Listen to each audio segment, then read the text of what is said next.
यदि कोई बाहर वृंदावन धाम के बाहर रह रहा है अन्य प्रदेशों में, और उसके हृदय में ये बात है कि हम बहुत समय तक वृंदावन वास तो नहीं कर पाएंगे, ऐसा हम माया से जकड़े हुए हैं, तो हमें जो वृंदावन वासी को लाभ मिलेगा वो हमें कैसे मिले? क्योंकि हमारा फिर तो जीवन व्यस्त हो जाएगा, हमें अखंड वृंदावन वास तो मिलने वाला नहीं, क्योंकि हम इतने मोह में फंसे हुए हैं, इतना हम संसार में सत्यत्व बुद्धि किए हुए हैं, घर परिवार में इतना महत्व बुद्धि किए हुए हैं कि हम वैराग्य करके वृंदावन धाम में अखंड वास करें, इतनी तो हमें सामर्थ्य दिख नहीं रही। तो हम क्या करें? बोले ददत किंचित वृंदावन तनुभृते, जो वृंदावन में शरीरधारी है, जो भी जीव है, यदि वृंदावन में उनकी थोड़ी सी भी सेवा आप करने को पा जाए, आहा, तो सर्व भगवत विभूतेर भागीसो भवति जगताम तद्भृति परहा। कितनी अद्भुत बात कह रहे श्रीपाद प्रबोधानंद जी।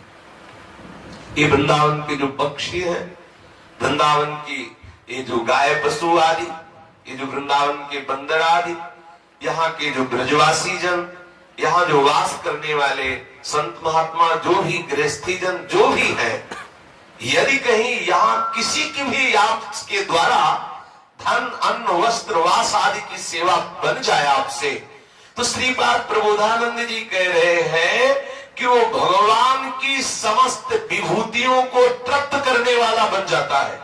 इतनी उसमें सामर्थ्य आ जाती है, वो ऐसा महामहिमामय वाला बन जाता है कि जैसे गीता में विभूतियों का वर्णन किया ना, उन विभूतियों को भी आनंद प्रदान करने वाली विभूति वो स्वयं बन जाता है। ऐसा वो महाविभूति स्वरूप हो जाता है जो वृंदावन वासियों की सेवा करता है। यद्यपि वो वृंदावन वास नहीं कर पा रहा, अखंड वृंदावन वास नहीं कर पा रहा, पर वृंदावन के पक्षियों को, वृंदावन के पशुओं को, वृंदावन के बंदरों को, वृंदावन के जो ब्रजवासी जन है, जो गृहस्थी जन आके रहे, मानो ऐसे गृहस्थी जन है कि भगवत चर्चा सुनकर भगवत प्रेम के लिए लालायित होकर श्री धाम वृंदावन वास कर रहे हैं, और उनके पास सम्यक व्यवस्थाएं नहीं है।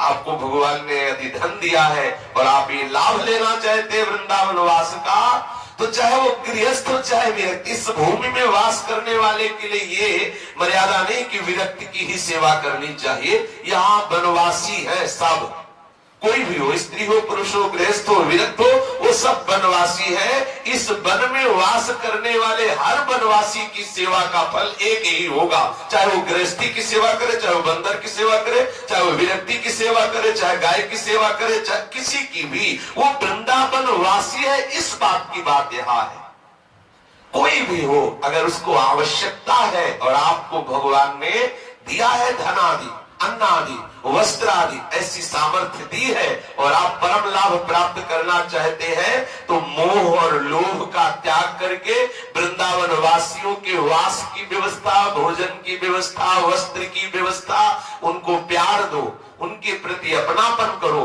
उनकी सेवा करो, तो जितनी भी विभूतियां भगवान की है वो सब आपसे तृप्त हो जाएंगी और आप महाविभूति स्वरूप हो जाएंगे।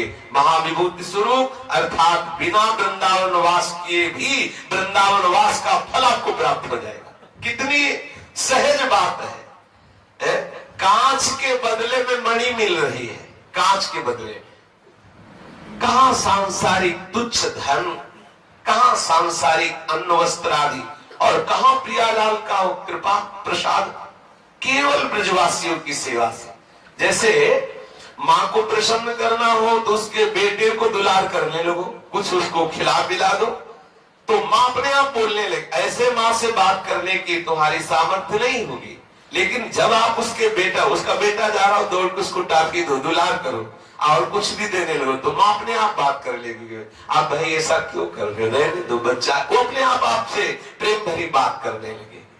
ऐसे ही हमारे प्रियालाल के लाडले हैं वृंदावनवासी, चाहे वो बंदर हो, चाहे वो पशु पक्षी हो, चाहे वो गृहस्थी हो, चाहे वो विरक्ति हो, चाहे ब्रजवासी हो, चाहे बाहर का वासी हो, जो यहाँ इस भूमि पर वास कर रहे, वो हमारी लाडली के लाडले हैं। प्यारी जी ने कृपा की तब आके वास कर रहे। इन वृंदावन वासियों की कोई भी शरीर से सेवा, अन्न से सेवा, वस्त्र से सेवा, धन से सेवा, वास की सेवा यदि ऐसा करता है तो हमारे लाड़ेली लाल उस पर कृपालु होते हैं और जो वृंदावन वास का फल है वही फल उसको प्राप्त होता है। ये देखो कितनी बढ़िया बात श्रीपाद प्रबोधानंद जी महाराज ने की।